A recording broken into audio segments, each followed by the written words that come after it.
so moving to me.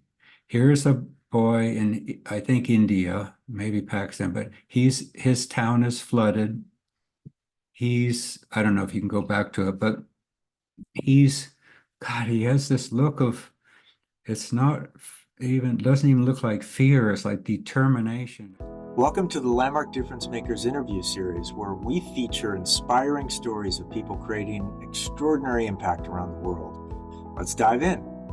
Hello, everyone. Welcome to Landmark Difference Makers. Today, we're going to be interviewing Dr. Andy Carman. He's a clinical psychologist and passionate founder of Environteers, a dynamic platform connecting people with meaningful environmental volunteer opportunities in their communities, with a mission to inspire informed action and empower individuals to make a tangible difference. Andy has dedicated his second career to bridging the gap between environmental challenges and community engagement. Through Environteers, he fosters impactful partnerships and creates accessible pathways for anyone to contribute to a more sustainable future. Andy's work exemplifies the power of grassroots efforts in driving global change. Andy, it is really a pleasure to have you here. Thank you so much. Thank you for having me. Really appreciate the program you're doing and your previous podcasts. Very impressive. Thank you. Wonderful. Well, let's go ahead and just start with letting people know in your own words what Environteers is. So Environteers is a resource for Santa Cruz County. And what we do is we publicize the educational and volunteer activities of every environmental entity in the county. There's actually 100, although maybe only 60 of them are doing events and have volunteer opportunities. So we're highlighting, publicizing their work. There's this amazing array of dedicated environmental organizations, and we're committed to both highlighting their educational efforts and helping recruit volunteers for their community action events. In addition to local news, there's also state, national, and international news, given it's a big environment and good. It's compelling to bring that broader news to Santa Cruz. Well, one of the things when we were talking prior to getting started with our interview was the impetus for creating Environteers. And I'm wondering if you could say a little bit about the need that you saw there was um, to meet. Great, yes. On a kind of a just word of mouth level, I would hear people talk about their concerns about the environment and not be sure, like, how do I participate? How can I make a difference? So there is that need for that people care and people want to make a difference, and then they're not sure where to look for such. And in addition to that, I saw how the local organizations they're doing such good work, but their work often wasn't well publicized. They don't have a big advertising budget, so they have a newsletter they send to their people. But as far as reaching the rest of the community, um, there wasn't any media that was focused on it. There wasn't a website, there wasn't a newsletter focused on publicizing. So we're publicizing their educational and volunteer activities. Yeah, again, to highlight their work and make it easy for people to participate. That's the primary objective. Well, we're in a time of really enormous environmental challenge. Whether it's the climate, whether it's increasing population, uh, the scale of development in the wrong places, um, you must you must confront some degree of resignation about environmental issues. I would say not so much resignation as horror, but just that, yes, I'm reading, I'm looking at 40 environmental emails a day, and there's some good news and there's some dire news, and so as far as my experience, I go through periods of dread. It's the circumstances are what they are. One of the things I got from Landmark is that I'm not my emotions. So while I might feel this or that, I might feel anxious about this talk and this, like, okay, that matters.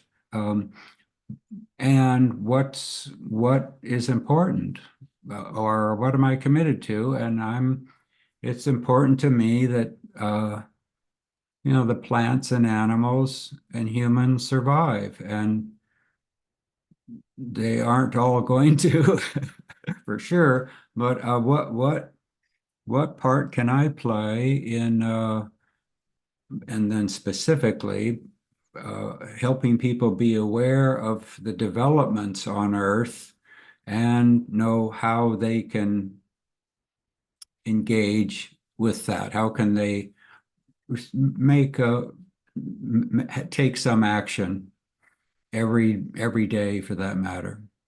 It seems like a lot of the people that care about the environment are already pretty engaged. I happen to share your passion for the environment and find myself very motivated, and I involve myself in a lot of different efforts. And I sometimes hear people say, uh, well, I'll get described in um, semi um, playfully ridiculed for my love of the environment, like it's Mm, my thing. mhm. And I'm passionate about it. And I know many of the people that, share this commitment are passionate about it, but it's not just uh, the thing of the people that care about it, is it? It can be, or it could be. More and more people recognize, they're getting introduced to some of the science of the physics of carbon dioxide and methane, and how those two greenhouse gases trap heat, increase the temperature on Earth. And then if when you know that, you're contributing to the release of those gases. And I don't mean from your body, exhaling, but I mean you are the way we're living is, and we talked about this earlier, is making a difference. You are having an impact, period. And not the point isn't feel guilty about it. The point is just you are currently having an impact, and by the way you live, and you could choose the impact you want to make.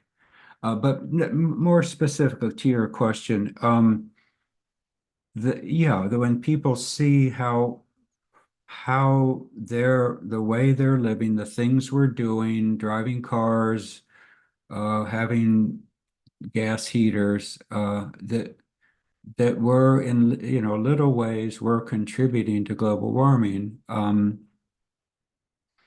So we can make two kinds of difference. One is individually, and the other is as a group, part of a team.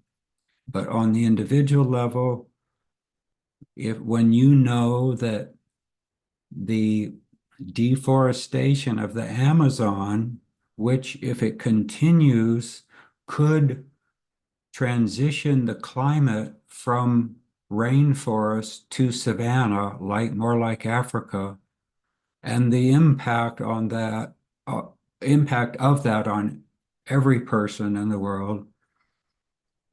That deforestation is being driven primarily by cattle, by beef production. So knowing that the impact of the cattle beef production on the climate, I don't know, could be motivating for some. It is motivating that more people understand that, for example, beef is cattle beef is contributing to global warming. It wakes people up. There shifts their how fond of hamburgers they are, and gradually. Yeah. Well, I like to play devil's advocate with that for a moment. Um, about knowledge translating into action. Uh, your your other profession is you're a psychologist, so you might have some insight on this. You know, people don't need any more information about smoking being bad for you, yet, every year there's still millions of people that are taking up smoking. People have human beings, we all have things that we do that we know aren't good for us, and yet we do them. So what bridges the gap? Like what actually has somebody go from an awareness, which is definitely important. I mean, especially when you see an impact you don't want to have, but some of the things that we're facing require a really high degree of collective action. Yes, What yes. what do you think it is that gets people beyond their kind of sense of personal insignificance to really relating to it like what I do matters? Hmm. Well, on one level, it doesn't take um, everyone in the community to be aligned to not use plastic bags, single-use plastic bags, at the grocery store. Everyone doesn't have to stop taking those plastic bags. A group of people, an organization, um, educates enough people about how many of those plastic bags end up in the ocean, how many marine animals die from that, turtles, whales, etc. And legislation is passed to disallow that, and as was passed in California, that plastic bags are going to be phased out, single use, and the grocery stores workaround on that is just a thick, heavy bag that is theoretically, it is actually literally reusable, but in fact, no, only 10% are reused. So like ideally everyone reads the Environteers weekly update each week. But meanwhile, 700 will, and they're how many of them they get some greater information and can make more take informed action, like installing a rain catchment barrel. Well, there's a multitude of things that people can do in their daily life to lighten their environmental impact or have a positive environmental impact. Um, and a lot of the organizations you work with and um, promote awareness of teach people about those things. Like, what do you view your fundamental role as in creating Environteers? So I missed the keyword. What role? What do you view as your fundamental role? Making, like taking action or educating people, connecting people? I would say educating more than actually in recruiting volunteers. I'm Well, I mean, to tell them about something happening in the tundra permafrost melting is educational. Telling them that there's a Saturdays in the Soil volunteer event at the local Natural History Museum is both educational. I guess I actually find it more compelling to bring the news, be be bringing environmental news to people. You mentioned that the people you know who are environmentally aware are already engaged. They're going to vote for more environmental candidates, and every issue of the update has at least one article or six that every reader didn't know about. So I'm looking far and wide for information that people aren't going to get. They're not going to get it from the local newspaper. They're not going to get it on Instagram. They're not going to come across it, and it's not tidbits of. They're really important developments in Santa Cruz and or California or the world. And um, so that's especially rewarding. And I experienced that when I was finding the images to send you and images for our uh, budding social media campaign. That just I went back through like 100 past articles, and just so like they're just so important, and they might not be fascinating to everyone, but they're all very relevant to everyone's future.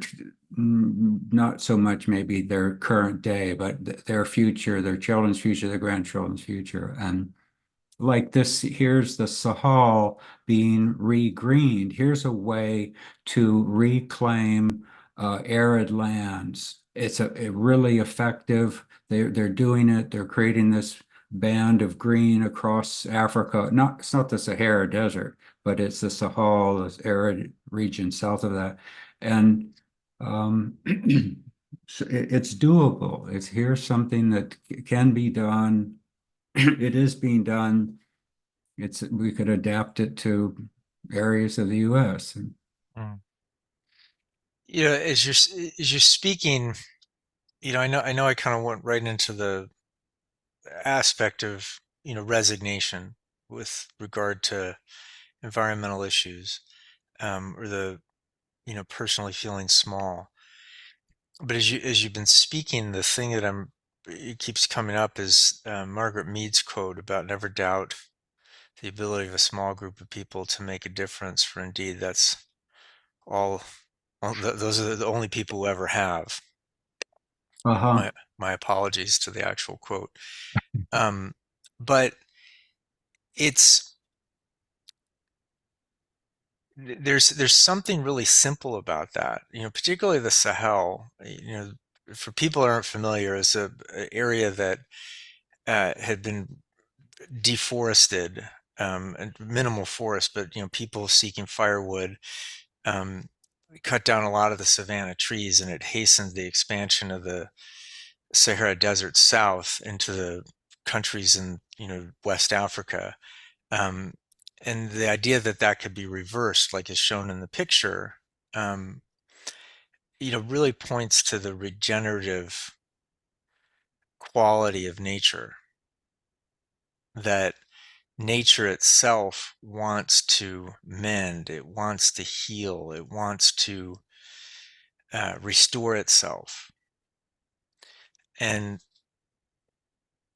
when people volunteer, when people take the time to participate in these things, it can yield results that uh, defy cynicism.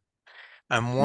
I'm wondering, just as Environteers has existed, if there's any stories that you'd want to share about, the impact that these increased opportunities and awareness have had on individual people. Yeah. I I don't have a lot of big data on this. I do have reports, messages that I get from people, and one of the most gratifying was from unsolicited from a first year college student who was thanking us for providing the weekly update newsletter. And she said it gave her an simple way to complete her community service hours as a high school student.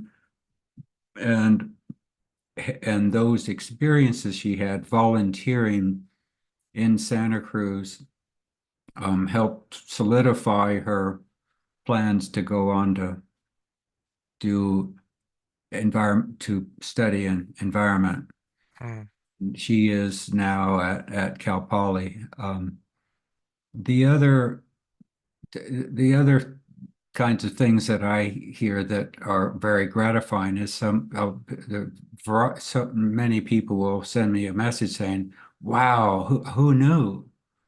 I didn't know about that, or thank you for telling me about this issue. I took action on, say, an email campaign. So just getting that feedback from the community of the benefits they're getting from the mainly the newsletter. As on what you're saying about cynicism, I think everyone knows that groups will organize, and I think of in Wilmington, there's a group, I'm forgetting their name, but they're people who lower income, people of color in Wilmington, California, which is happens to be a big oil production area. That whole area around Long Beach and Wilmington.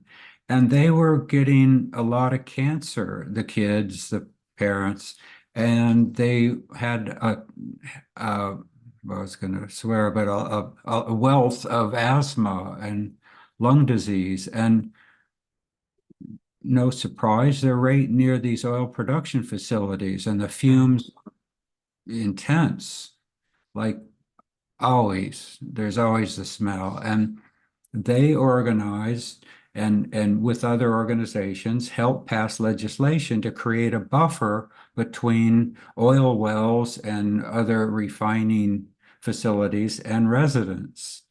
And maybe it used to be, I'm forgetting historically, but let's say it was 100 yards. They changed it to like 300 yards or 3,000. Anyways, it's a much better buffer to protect them and have them not be sacrifice zones.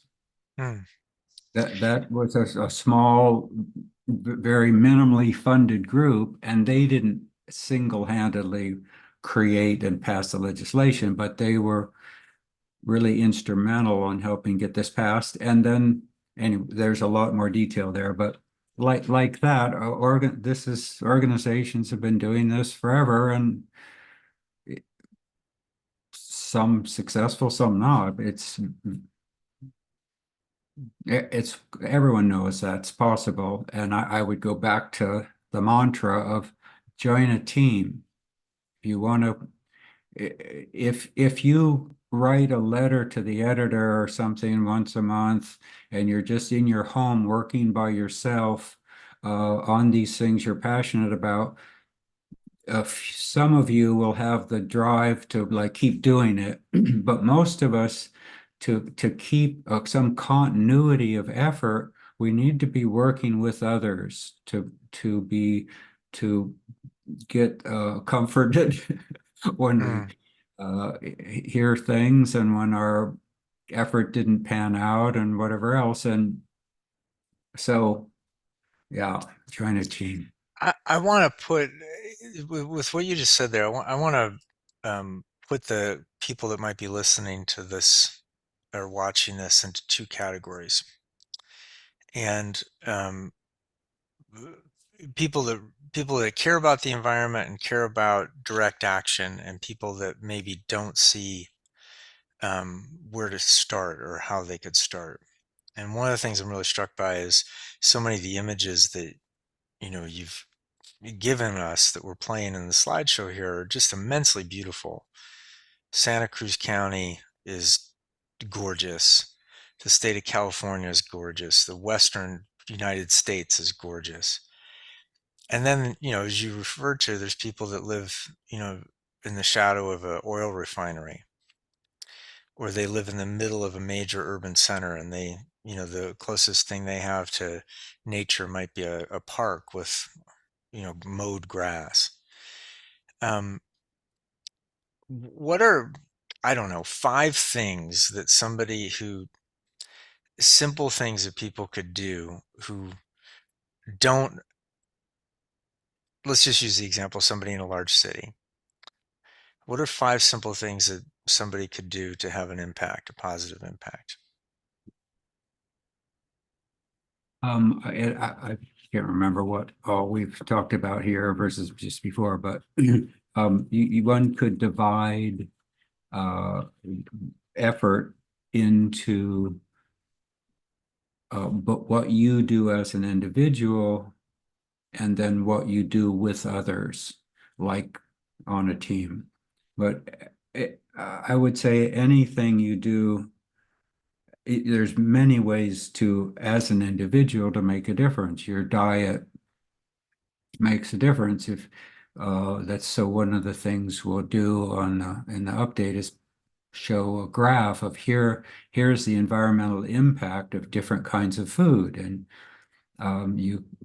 the difference between beans and rice and beef and pork is immense. If you reduce your meat and dairy consumption,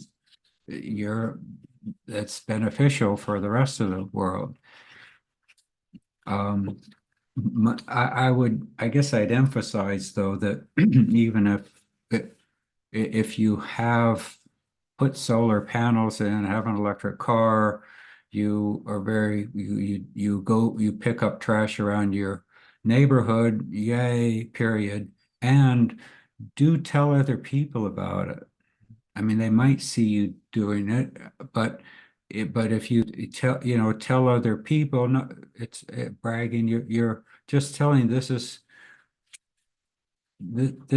compelling to me. I do this, but by sharing it, you have an impact.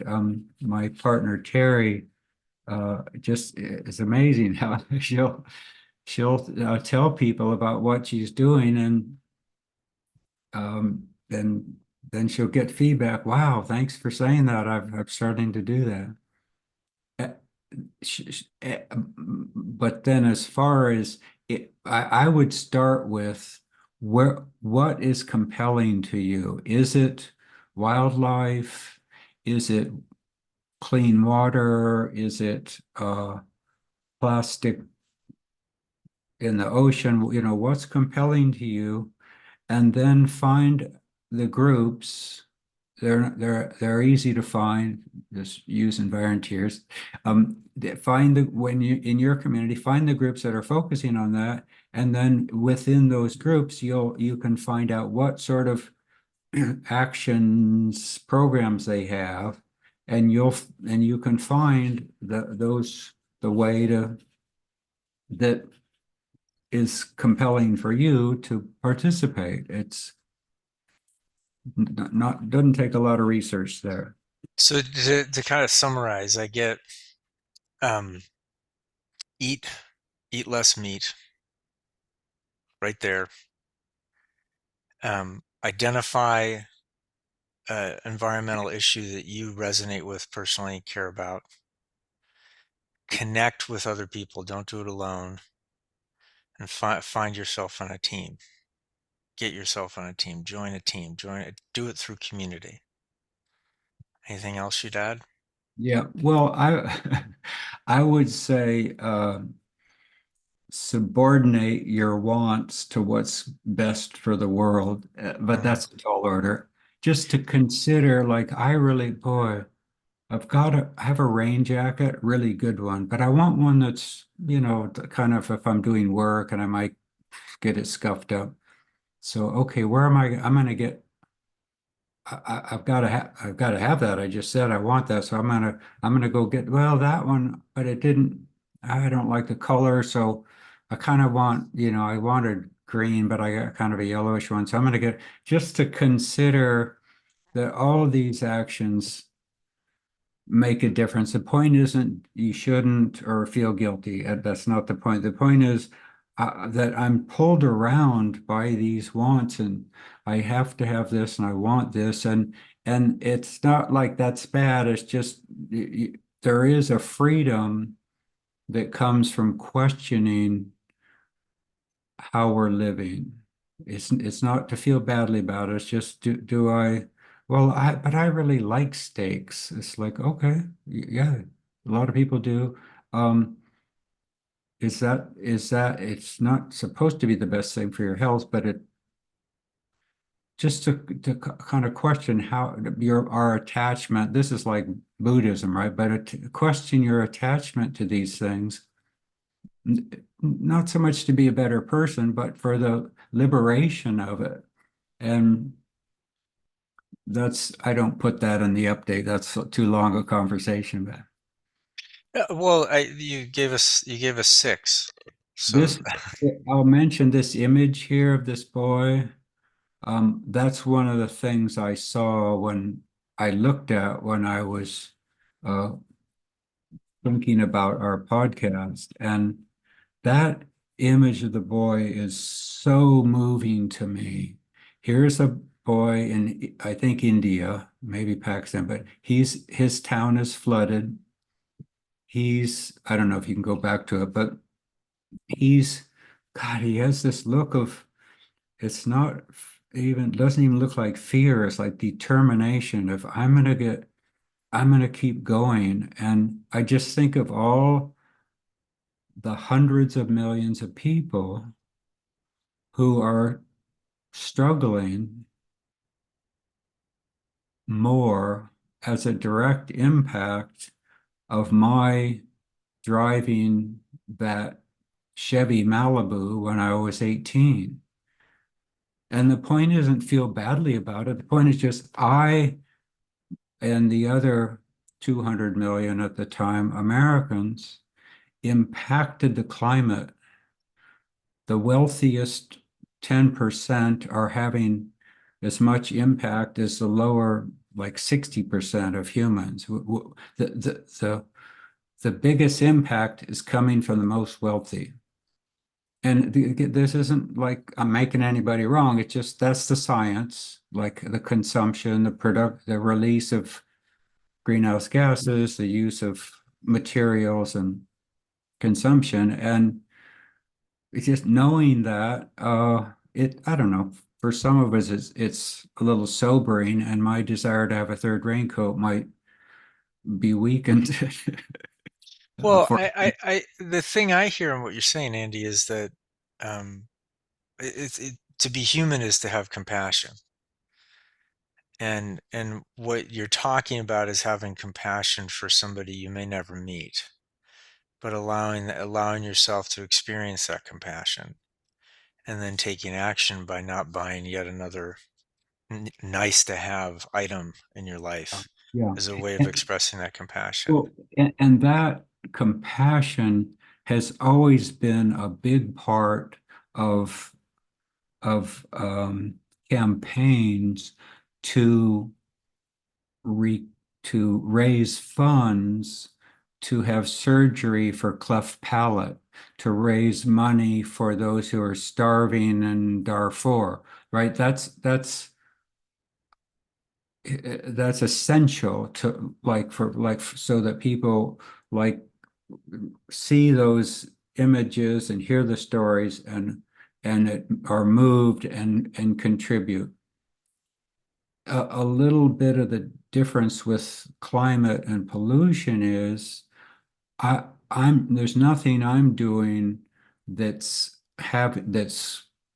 impacting the war in Sudan. It's like I don't think, I don't think our taxes are paying for the war, or that maybe we are, and I'm naive here, but with climate and pollution, we are all uh, contributing. It's not it's a little hard to really maybe open our heart to the people in Bangladesh who died in the flood. It's like, we kind of like, oh, like I'm not sure how much I want to feel that pain.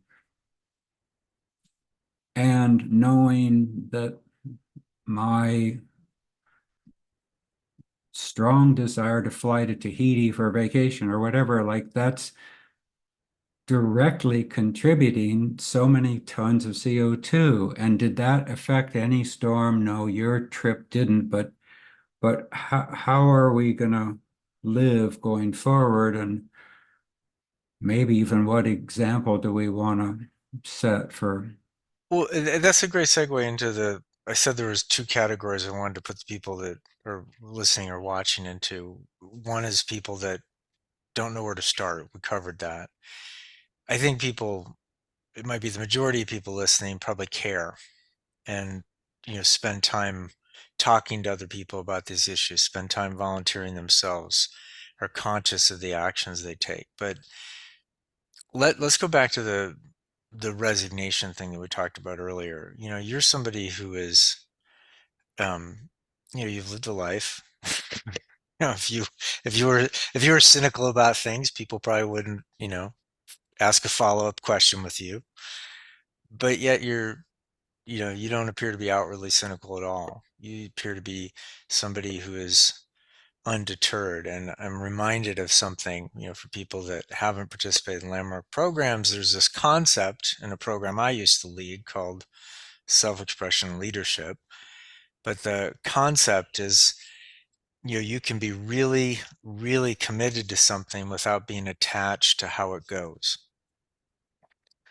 And that seems like that really comes into play for you a lot.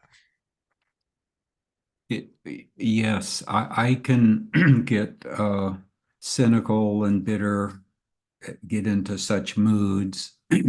And I remember from landmark work, and also I want to mention a person, Nancy Zeta here in Santa Cruz. Once I told her something negative that someone had said about themselves, and she said, "Andy, that's not empowering."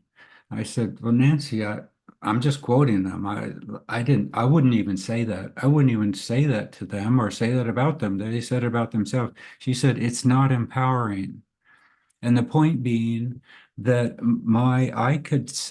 I say cynical stuff sometimes. I mean, Terry endures such.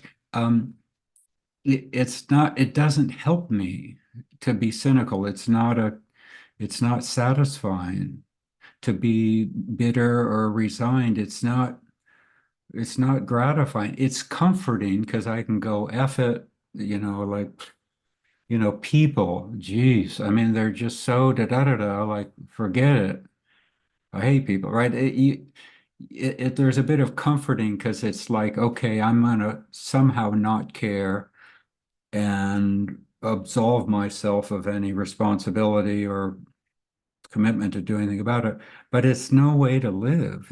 It's not like, yeah, all right, I really got bitter and now like life's better. Or as Nancy was implying, it's not a contribution to be depressed or resigned.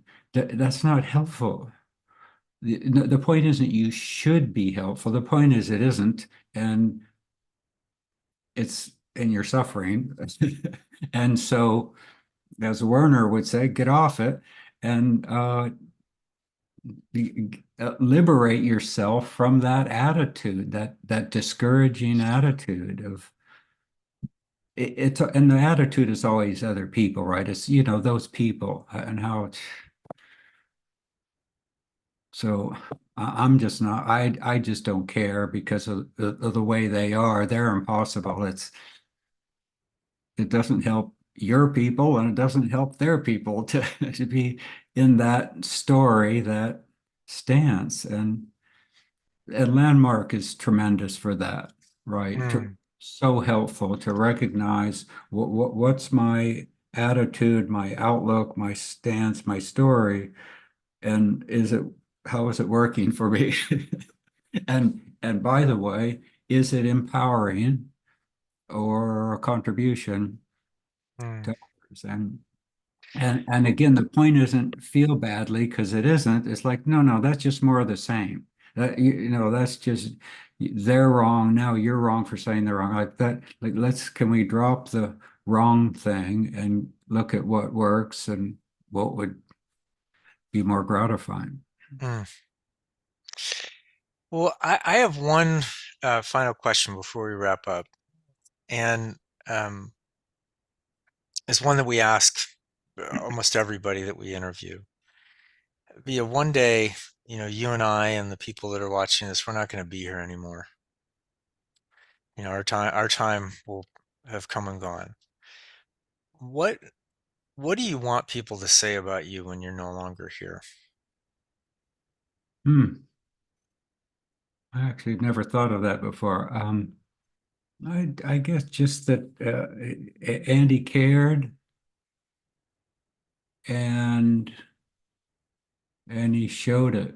He showed his love of the trees and the bugs and the people and really prioritize helping. Mm, That's I'd say is what the the action that I most identify is helping. mm, And but God that he he stretched to help. And not like that's even yay for him, it just that's getting uncomfortable is valuable. It if don't go out and 8 foot waves and get afraid and get tumbled, I'm just and if then I'm just a little more and more oriented towards comfort. So he Well, the got thing I himself uncomfortable. the thing I hear is uh, he, being Andy, was willing to get uncomfortable in order to make a difference. Yeah. Yep. Uh, Andy, this has really been a privilege. Really, really, really a pleasure and a privilege to be with you today. Thank you so much. Thank you. I really appreciate your questions and the exchange here. Wonderful.